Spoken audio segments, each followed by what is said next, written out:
కాకినాడ జిల్లా కొత్తపల్లి మండలం కొత్తమూలపేట ఎస్ఈజెడ్ కాలనీలో 3 రోజులుగా సంధ్య ఆక్వా కంపెనీకి చెందిన బస్సు అనుమానాస్పదంగా కనిపించింది.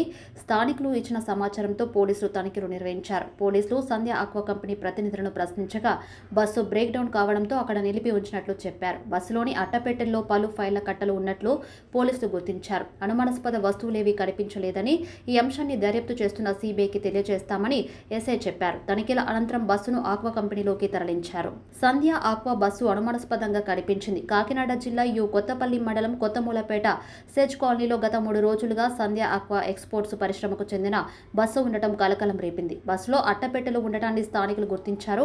పోలీసులకు సమాచారం అందించారు. ఈ నెల 16న విశాఖ పోర్టుకు బ్రెజిల్ నుంచి వచ్చిన కంటైనర్లో భారీగా డ్రగ్స్ నిల్వలు ఉండటాన్ని గుర్తించడం, సీబీఐ అధికారులు సంధ్య ఆక్వా పరిశ్రమకు చెందినదిగా నిర్ధారించడం తెలిసిందే. దీంతో 2 రోజుల పాటు సీబీఐ అధికారుల బృందం మూలపేటలో ఉన్న సంధ్య ఆక్వా ఎక్స్పోర్ట్ పరిశ్రమలో విస్తృత సోదాలు నిర్వహించింది. ఈ క్రమంలోని ఆ పరిశ్రమకు చెందిన బస్సు 3 రోజులుగా ఓ ప్రాంతంలో అనుమానాస్పదంగా కనిపించింది. స్థానికుల సమాచారంతో కొత్తపల్లి పోలీసులు బస్సు తలుపులు తెరిచి అట్టపెట్టెలను పరిశీలించారు. ఒక్కో పెట్టెలో పరిశ్రమకు చెందిన డాక్యుమెంట్లు, ఎలక్ట్రానిక్ పరికరాలు, భారీగా ఓ బ్యాంకుకు చెందిన చెక్ బుక్లు ఉన్నట్లు గుర్తించారు. స్థానిక ఎస్ఐ పరిశ్రమ ప్రతినిధులతో మాట్లాడి బస్సును ఇక్కడ నిలిపి ఉంచడానికి గల కారణాలను తెలుసుకున్నారు.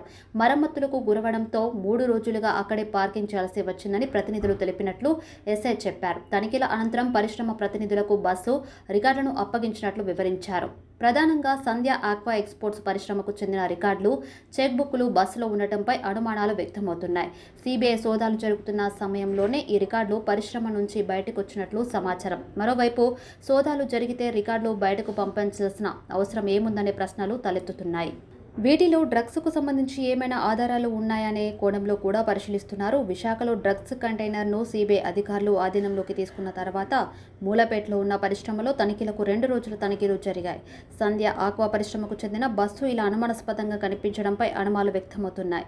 సీబీఐ విచారణ జరుగుతున్న సమయంలో బస్సులో డాక్యుమెంట్లు, ఫైళ్లు, రికార్డులను కంపెనీ ప్రతినిధులకు అందజేశామనడంపై చర్చనీయాంశమైంది. అయితే బస్సు బ్రేక్ డౌన్ అయిందని డ్రైవర్ చెబుతున్నాడు. స్థానికుల సమాచారంతో కొత్తపల్లి పోలీసులు బస్సు తలుపులు తెరిచి అట్టపెట్టెలను పరిశీలించారు. ఒక్కో పెట్టెలో పరిశ్రమకు చెందిన దస్త్రాలు, ఎలక్ట్రానిక్ పరికరాలు, భారీగా ఓ బ్యాంకుకు చెందిన చెక్ బుక్లు ఉన్నట్లు గుర్తించారు. ఎస్ఐ స్వామినాయుడు పరిశ్రమ ప్రతినిధులతో మాట్లాడి బస్సును ఇక్కడ నిలిపి ఉంచడానికి గల కారణాలను తెలుసుకున్నారు. ఈ మరమ్మతులకు గురవడంతో 3 రోజులుగా అక్కడే పార్కింగ్ చేయాల్సి వచ్చిందని ప్రతినిధులు తెలిపినట్లు ఎస్ఐ చెప్పారు. తనిఖీల అనంతరం పరిశ్రమ ప్రతినిధులకు బస్సు రికార్డులను అప్పగించినట్లు వివరించారు. పరిశ్రమకు చెందిన రికార్డులు, చెక్ బుక్లు బస్సులో ఉండడంపై అనుమానాలు వ్యక్తమవుతున్నాయి. సీబీఐ సోదాలు జరుగుతున్న సమయంలోనే ఈ రికార్డులు పరిశ్రమ నుంచి బయటకు వచ్చినట్లు సమాచారం.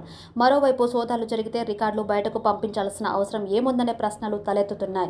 వీటిలో మాదక ద్రవ్యాలకు సంబంధించి ఏమైనా ఆధారాలు ఉన్నాయనే కోణంలో కూడా పరిశీలిస్తున్నారు. విశాఖలో డ్రగ్స్ కంటైనర్ను సీబీఐ అధికారులు ఆధీనంలోకి తీసుకున్న తర్వాత మూలపేటలో ఉన్న పరిశ్రమలో తనిఖీలకు 2 రోజుల ముందు యాజమాన్యం రహస్య సమావేశం నిర్వహించుకున్నట్లు స్థానికంగా చర్చ నడుస్తుంది. సంధ్య ఆక్వా పరిశ్రమకు చెందిన బస్సును పోలీసులు వదిలేయడంపై విమర్శలు వెల్లువెత్తుతున్నాయి. సీబీఐ విచారణ జరుగుతున్న నేపథ్యంలో బస్సుతో సహా రికార్డులను ఆ అధికారులకు అప్పగించాల్సింది పోయి కంపెనీ ప్రతినిధులకు అందజేశామని పోలీసులు చెప్పడం అనుమానాలకు తావితీస్తుంది. బస్సులో డ్రగ్స్ లేవని పరిశీలించి ఎలా వదిలేస్తారు? ఆ దస్త్రాలు దేనికి సంబంధించినవో ఎలా నిర్ధారించారు? పరిశ్రమలో ఉండాల్సిన దస్త్రాలు బస్సులో వేసి చక్కర్లు కొట్టించాల్సిన అవసరం ఏమొచ్చింది? 3 రోజులుగా పరిశ్రమకు సంబంధం లేని మారుమూల ప్రాంతంలో ఎందుకు ఉంచారు? బస్సు మరమ్మతులకు గురైందని పరిశ్రమ ప్రతినిధులు చెబుతున్నా సరిచేయడానికి 3 రోజుల సమయం కావాలా అన్నవి ప్రశ్నలుగానే మిగిలాయి. అసలు ఆ రికార్డులను బస్సులో ఎందుకు ఉంచారన్నది నిగ్గు తేలాల్సి ఉంది. సంధ్య ఆక్వా యాజమాన్యం కాల్ డేటాపై సీబీఐ దృష్టి సారించింది. అలాగే విశాఖ పోర్టులో కస్టమ్స్ కార్యకలాపాలపై కూడా ఫోకస్ పెట్టింది. డ్రగ్ కంటైనర్ తనిఖీలకు వచ్చిన సీబీఐకి తొలుత ఆశించిన సహకారం లభించలేదని సమాచారం.